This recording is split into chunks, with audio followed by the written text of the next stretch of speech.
6. When the sharp-witted sage had heard these sayings of the Shah, he said, O Shah, who would not be the slave of lust, must still endure the sorrow of no son.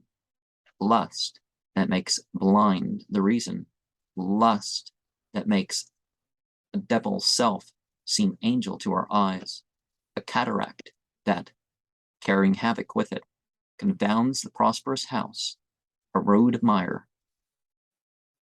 where whoso falls, he rises not again. A wine of which whoever tastes shall see redemption's face no more.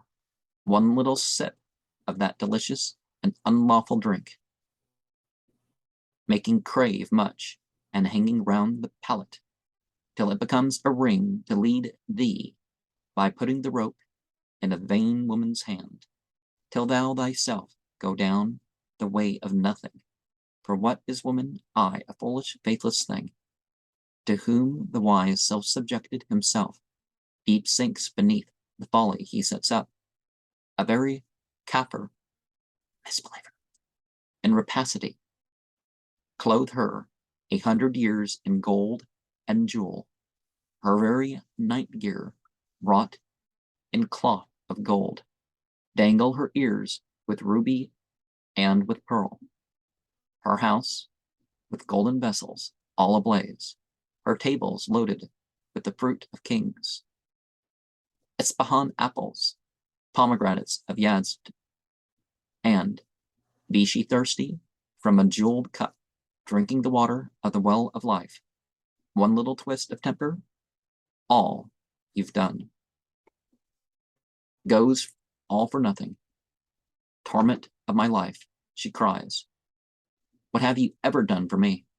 Her brow's white tablet, yes, is uninscribed with any letter of fidelity. Whoever read it there, low in your bosom, she lies for years. You turn away a moment, and she forgets you, worse, as if you turned her eye should light on any younger lover. Once upon the throne of judgment, telling one another secrets, sat Salaman and Balkis. The heart of both were turned to truth, unsullied by deception. First the king of faith, Salaman, spoke. Though mine the ring of empire, a never any day that passes darkens any one my doorway, but into his hand I look, and he who comes not empty-handed grows to honor in my eyes. And after this, Balkis a secret from her hidden bosom uttered, saying never night or morning, comely youth before me passes, whom I look not longing after, saying to myself, O were he, comforting of my sick soul, if this, as wise Ferdowsi says, the curse of better women, what should be the worse? And I guess it's the king and queen. You know, the queen is on the king's right, and the queen has her, the tail of her dress kind of going down a couple stairs there. Patterns on the stairs, you know, Persian or Arab looking thing going on with well, Persian and how they're dressed, really. And then they have a pointy spear between them, but, you know, the king is holding it in his left hand. And one of the things that we need to look out for is the marriage that's based on these three things that aren't going to last. No matter how good they are, even if they get better, the feelings will fade. You know, the mere bodily lusts. Sometimes it's not the looks, it's just like what they can physically do with their, you know,